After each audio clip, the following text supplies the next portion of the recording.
श्री राम जय जय राम। श्री सद्गुरुदेवाय नमः। प्रिय सज्जनों, पिछले हिस्सा में हमने आपके समझाने के वास्ते ज्ञान, वैराग्य, माया, इन तीन चीज़ों का विवरण किया।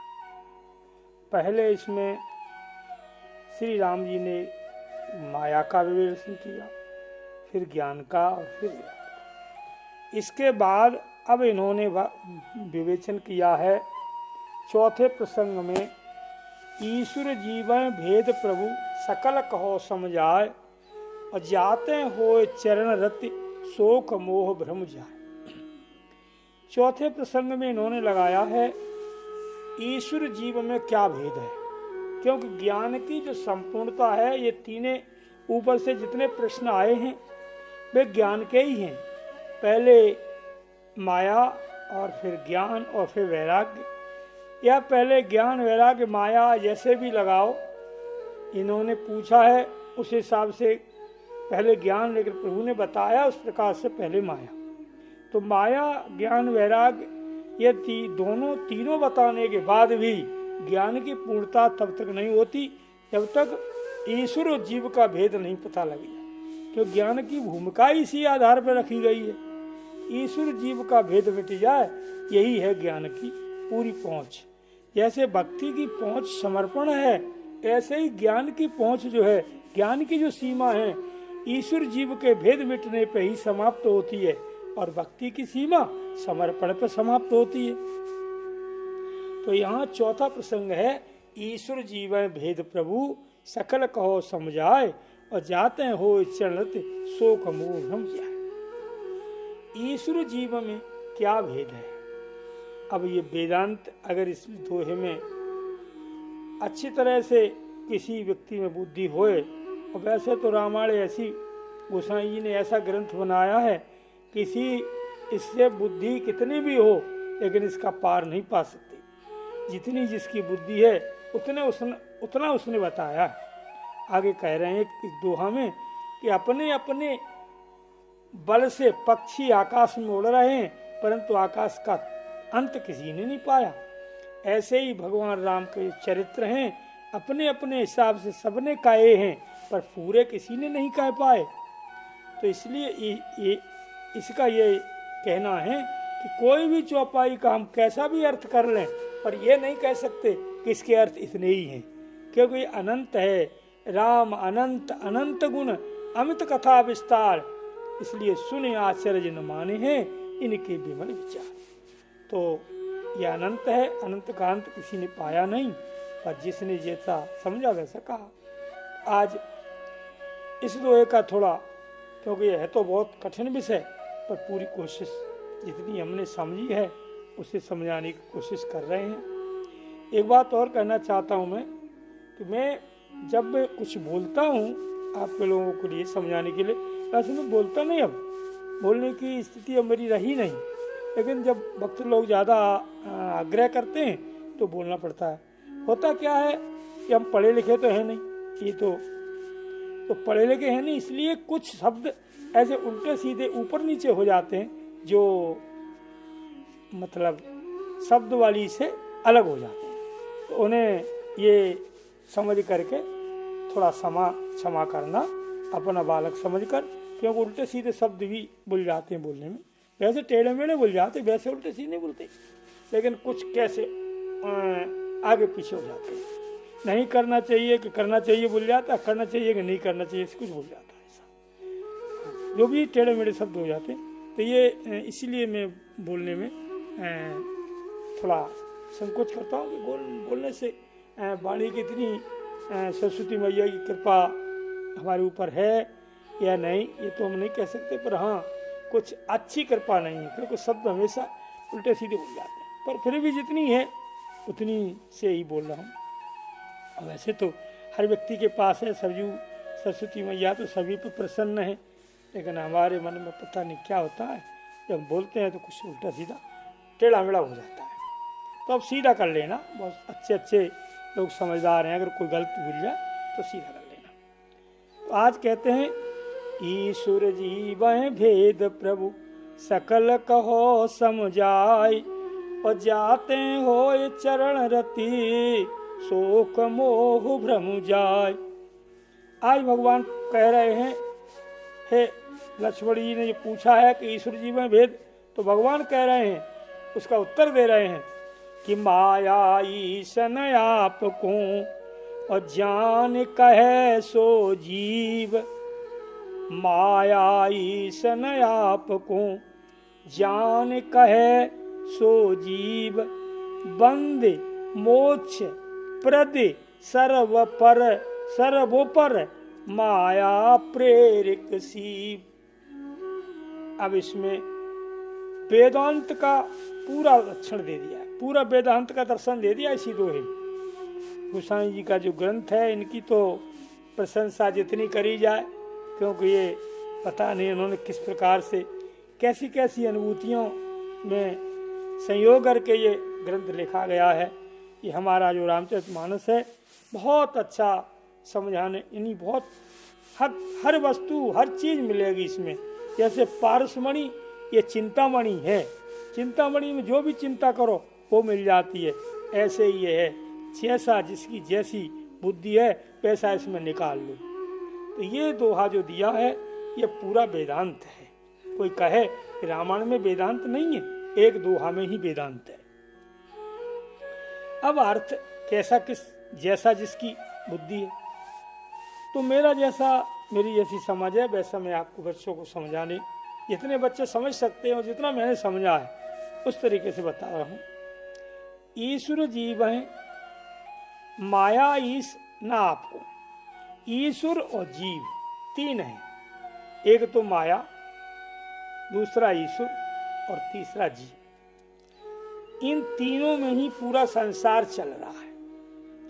बिना माया के ईश्वर कोई क्रिया नहीं कर सकता। यानी ब्रह्म जो है, ब्रह्म जिसे ईश्वर कहते हैं, ईश्वर साकार में है और ब्रह्म निराकार में। तो ईश्वर भी तब बनता है जब वो माया का सहयोग लेता है, माया की सहायता लेता है, तभी वह ईश्वर बनता है। क्योंकि ब्रह्म में तो कोई ऐसी क्रिया ही नहीं है, संकल्प ही नहीं है ब्रह्म में, तो वो क्रिया कैसे होगी। लेकिन संकल्प लेता है माया के सहयोग, मैं एक से बहुत हो जाऊं, ऐसा संकल्प उसने किया। और बहुत कब होता है, जब माया हो। क्योंकि कोई चीज बनाओगे, शुद्ध सोने में आप कोई भी आभूषण नहीं बना सकते जब तक उसमें कुछ मिलाओगे नहीं। ऐसे ही जब तक वो जो पूर्ण ब्रह्म है उसमें जब तक माया नहीं मिलेगी तब तक क्रिया नहीं होगी। क्रिया माया से होती है, यानी संकल्प जीव करता है और पूरा भगवान करते हैं। ऐसे ही संकल्प माया करती है और पूरा भगवान करते हैं। तो माया का जब सहयोग होता है, माया की जब प्रेरणा हुई कि मैं एक से बहुत हो जाऊं, क्योंकि ब्रह्म में तो कोई संकल्प है ही नहीं, फिर संकल्प आया कहां से? संकल्प आया माया से। और माया कोई ऐसी नहीं है कि माया नष्ट हो जाए। जैसे ब्रह्म अनंत है वैसे माया भी अनंत है, क्योंकि उन्हीं की शक्ति है माया।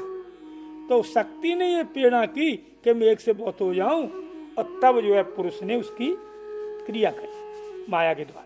तो अब इसमें कहते हैं कि ईश्वर और जीव और माया, इन दोनों के बीच में है माया। जैसे राम जी चलते हैं, दर्शन दिया है आगे, जब अयोध्या कांड में वन में चल रहे हैं वे, तो कितना अच्छा दिया है। आगे राम, पीछे लक्ष्मण और बीच में माया, बीच में सीता मैया। अब यदि इसे हम भक्ति के उससे लें, सिद्धांत से, तो आगे तो भगवान है और बीच में भक्ति है और पीछे जीव है। क्योंकि भक्ति ही भगवान से मिलाएगी। अगर भक्ति नहीं है तो जीव भगवान से मिल नहीं सकता इस तरह से। और इसलिए भक्ति सरल इतनी है कि भगवान को भक्ति ही मिलाती है। क्योंकि माता की कृपा हो तब ही हम पिता से मिल सकते हैं। अगर माता ना चाहें तो नहीं मिल सकती, माता की विशेष कृपा होती। ऐसे ही भक्ति रूपी माता हमें भगवान से मिलाती। तो बीच में है भक्ति और पीछे है जीव और आगे है राम। ये तो भक्ति का भाव। अब ज्ञान के भाव से ले तो आगे है ब्रह्म और बीच में है माया और उसके पीछे है जीव। जब तक माया हटेगी नहीं तब तक जीव ब्रह्म से मिल नहीं सकता।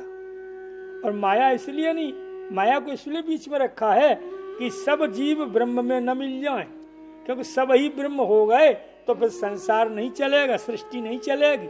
इसलिए सब ब्रह्म न हो जाएं, इसलिए जीव माया को बीच में रखे है भगवान। तो कहते हैं अब माया जो है वो जीव पहले नहीं, बीच में है माया और इधर जीव। राम जी ने जब तारा को ज्ञान दिया है, एक चौपाई कही, तारा विकल देख रघुराया और दीन ज्ञान हरिलीनी माया। क्योंकि अगर माया बीच में रहेगी तो ज्ञान जीव को नहीं मिल सकता। अब ज्ञान तब मिलेगा जब माया हटे, और माया तब हटेगी जब प्रभु की कृपा होगी। तो भगवान की जब कृपा होती है तभी ज्ञान मिलता है, तभी भक्ति मिलती है। अब कहते हैं कि जैसे अब यहाँ बता रहे हैं, इस दोहे को समझा रहे हैं माया और ईश्वर जीव में। अब माया तो है ही और जीव और ईश्वर। अब माया को अगर हम अलग कर देते, माया जब तक हटेगी नहीं, माया का पर्दा हटेगा नहीं, तब तक जीव ईश्वर से नहीं मिल सकता। लेकिन ऊपर जब चलते हैं वेदांत की दृष्टि से हम देखते हैं तो न तो माया और न ईश्वर और न जीव, ये अपने स्वरूप में एक भी नहीं है। अपना जो स्वरूप है, वास्तविक स्वरूप है अपना, जिसमें कहते हैं सकल विकार रहित गत भेदा, सकल विकार रहित गत भेदा, कहनित नीत कहनित नेत निरूपण भेदा। ऐसा रूप है अपना, सकल प्रकार रहित गत, कोई विकार ही नहीं है। जब कोई विकार ही नहीं है तो माया कहाँ से, कोई विकार नहीं इसमें। उस जीव में जो ब्रह्म है, ब्रह्म में कोई विकार नहीं। तो ब्रह्म अपना स्वरूप है, जो अपना वास्तविक स्वरूप है उसे ब्रह्म कहें या तेजस्व कहें या तत्वमसी कहें, जिस वाक्य से हम कहें उसे, तो वो यो अपना स्वरूप है वास्तविक, उसमें कोई विकार नहीं। अब वो जो मेरा स्वरूप है, जो मेरा अपना स्वरूप है, उसमें न तो जीव है, न ईश्वर है और न माया है। माया ईश न आपको, आपके जो स्वरूप में, अब ऐसे सीधा अर्थ लोग कर देते हैं, जो तुलसीदास ने तो अर्थ कोई लिखे नहीं, शब्द में जो शब्द जिन्होंने टीकाकार किया है उन्होंने सीधा अर्थ कर दिया कि जो ईश्वर को, जीव को और माया को नहीं जानता, यानी न तो वो आपको जानता है, न अपने को जानता है, न माया को जानता है और न ईश्वर को, वही जीव है। तो जीव क्या, फिर तो वो अज्ञानी है, वो तो जीव भी, जीव संज्ञा से भी नीचे चला जाए। जब कुछ भी नहीं जानता तो क्या है। तो यहाँ कह रहे हैं कि ऐसे अर्थ नहीं है, इसको ऐसे देखो, अध्यात्म जो दोहा दिया गया इसका जैसा इसका स्तर है, इसके स्तर से देखो। माया इस न आपको, अपने स्वरूप में न माया है और न ईश्वर है और न जीव है। ये तीनों उपाधि हैं अपने में, माया भी उपाधि है, ईश्वर भी उपाधि है और जीव भी उपाधि है। ये तीनों उपाधि हैं उस ब्रह्म में, क्योंकि ये तीनों ही कारण हैं। माया भी कारण है, ईश्वर भी कारण है और जीव तो है। अब इसमें अंतर क्या, जीव और माया और ईश्वर यानी ब्रह्म। ब्रह्म जो है इन तीनों को सत्ता दे रहा है, माया को भी, ईश्वर को भी और जीव को। तो तीन हो गई। हाँ, तीन नहीं, वैसे तो जी दो ही हैं, एक ब्रह्म और एक जीव, लेकिन इनकी संज्ञा तीन बन गई।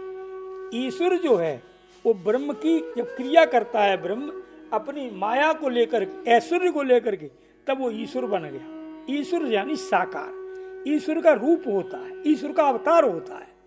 ब्रह्म का अवतार नहीं होता, ब्रह्म का जन्म नहीं होता, जन्म होता है ईश्वर का। क्योंकि जब जन्म जब ही होगा जब कुछ माया से सहयोग करे। जब माया की सहायता लेता है ब्रह्म, तब उसे कहते हैं ईश्वर, ऐश्वर्य आता है उसमें। और जब तक वो ब्रह्म है, पूर्ण है, तब तक उसे कोई क्रिया नहीं, पूर्ण में कुछ क्रिया नहीं। क्रिया तो जब होती है जब माया की क्रिया बनती, माया की शक्ति से सहयोग लेता है। तो जब हमारा स्वरूप है ऊपर, जिसमें कोई विकार नहीं, तब फिर संकल्प कैसे आया? संकल्प आया माया शक्ति से। जब संकल्प आया तब जीव बना, और जब जीव बना तब तीनों उपाधियां बन गई। क्योंकि माया से जब ईश्वर ब्रह्म में संकल्प आया तो वो ईश्वर बन गया ईश्वर से, और जब ईश्वर में संकल्प आया तब वो जीव बन गया। ईश्वर ने जीव प्रकट कर दिया, यानी ब्रह्म ने ईश्वर और ईश्वर ने जीव। तभी तो कहते हैं ईश्वर अंश जीव अविनाशी। अब जीव है क्या?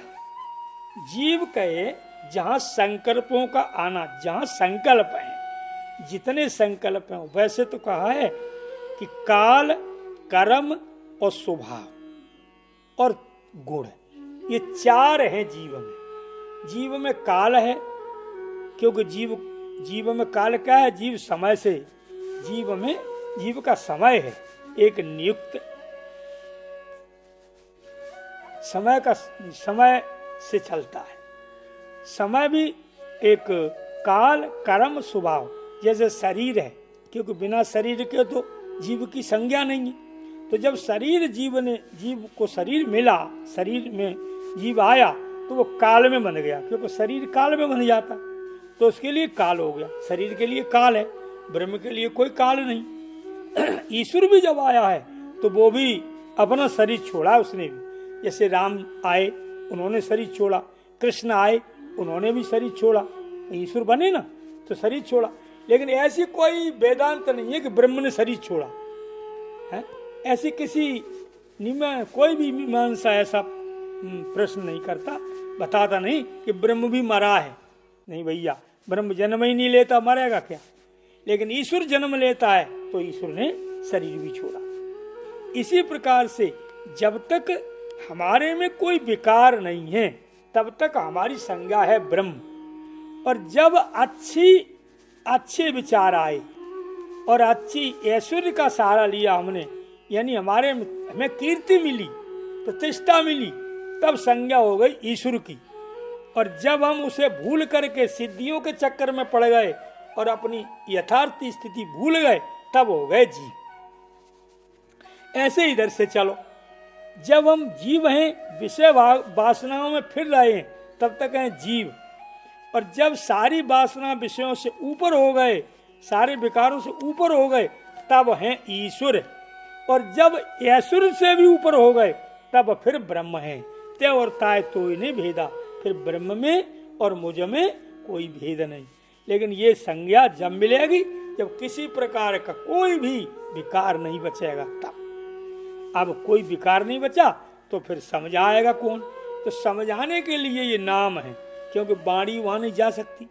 मन समेत जय जाए न बाणी, मन समेत जय जान न बाणी।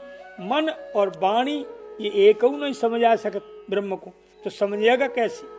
तो समझाने के लिए नाम रख दिए हैं कि उसी ब्रह्म को तत्व कहते हैं, उसी ब्रह्म को हिरण्यगर्भ कहते हैं, उसी ब्रह्म को ईश्वर कहते हैं और उसी ब्रह्म को भगवान कहते हैं। ये समझाने के लिए है, भक्त के लिए भगवान है और जो ज्ञानी है उनके लिए ब्रह्म है। इस तरह से अब माया इस न आपको अपने जो स्वरूप में न तो माया उपाधि है, न मायावादक है और न ईश्वर और न जीव, क्योंकि जीव संज्ञा भी नहीं रहती वहां। जीव संज्ञा कब तक है? जीव संज्ञा जब तक है जब तक काल है, कर्म है, स्वभाव है और गुण है। रजोगुण, सतोगुण, तमोगुण, तीन गुण हैं। ये ईश्वर में नहीं है। ईश्वर इन तीन गुणों से ऊपर है और जीव इन तीन गुणों के अंदर है। ईश्वर तीन गुणों में बंधा नहीं है, गुणातीत है, और जीव इनमें बंधा हुआ है। इसलिए कहते हैं परवश जीव। परवश जीव, परवश क्यों? जीव तब तक है जब तक वो परवश है। किसके परवश?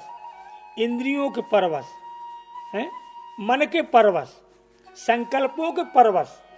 और पर कहते हैं दूसरा, जो दूसरे के बंधन में है। यानी जब तक दूसरा है तब तक जीव है। जब तक कोई दूसरा है उसके लिए तब तक जीव है, तभी तो बंधा है वो।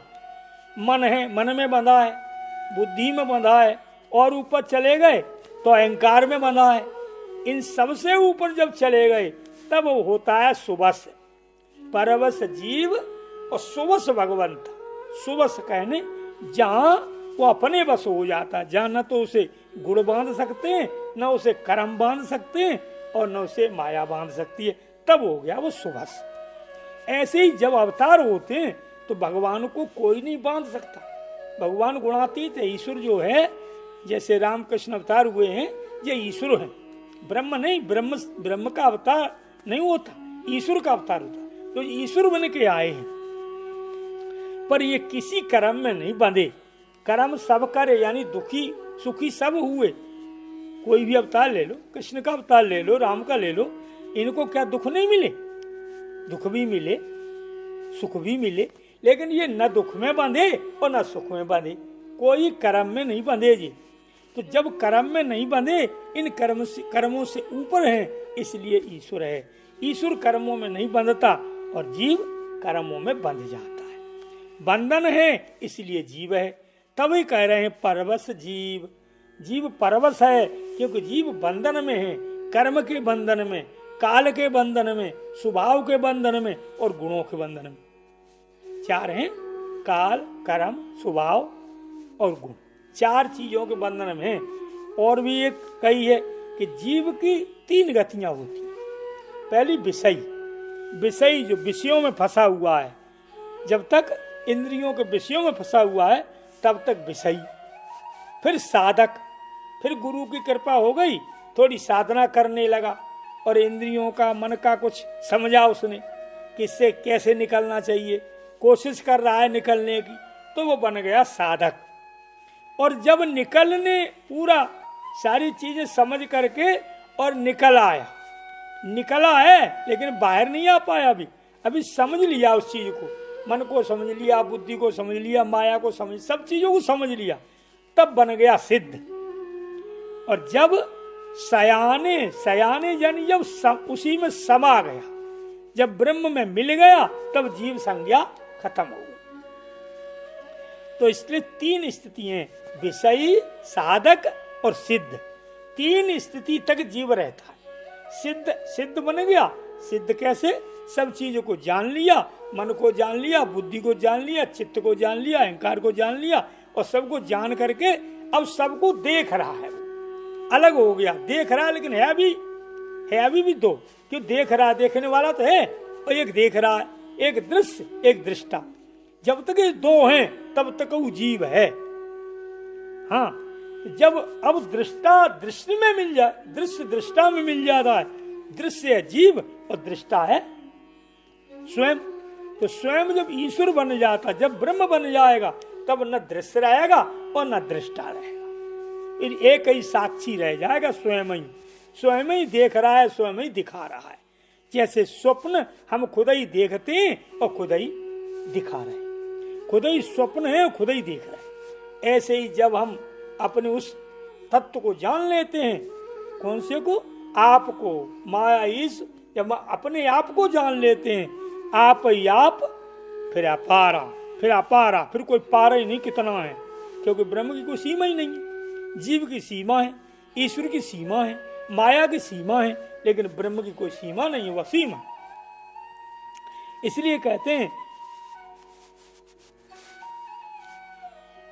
आज कौन सी चौपाई नहीं आ रही, कहते हैं गुणातीत और अजर अविनाशी। गुणातीत है, अजर है। अजर का मतलब होता है जिसमें बुढ़ापा नहीं आवे। जीवन में बुढ़ापा कहाँ आवे? शरीर को बुढ़ापा आता, जीव कभी बूढ़ा नहीं होता, शरीर बूढ़ा होता है। जीव कभी नहीं मरता, शरीर मरता है। मरते शरीर हैं, जीव नहीं। अब जीव नहीं मरता, जीव अविनाशी है, तो फिर ईश्वर भी अविनाशी। तो ये तीनों अविनाशी है, ब्रह्म, जीव और ईश्वर। ये तीनों ही एक ही हैं। वही ब्रह्म है, वही ईश्वर है और वही जीव है। तीनों एक ही है, लेकिन इनमें आवरण आए गए थोड़े थोड़े। पूर्ण तो शुद्ध है ब्रह्म, और उस ब्रह्म में सात्विकी माया मिल गई, तभी बनेगा ईश्वर।